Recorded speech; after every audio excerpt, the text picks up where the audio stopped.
প্রতিদিন রাতে ঘুমানোর আগে 6টি আমল করে ঘুমাবেন, আপনি ঘুম থেকে উঠেই ফলাফল দেখবেন ইনশাআল্লাহ। ঘুম থেকে উঠে আল্লাহর কসম করে বলে আপনি ফলাফল দেখবেন।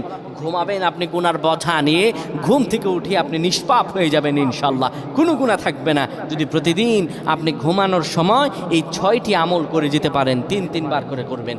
1 নম্বরে যে আমলটি করবেন, কালিমা পড়ে ঘুমাবেন। 2 নম্বরে দুরূদ শরীফ পড়ে ঘুমালে মৃত্যুর পর দুরূদ শরীফ হবে তার জন্য সুপারিশকারী।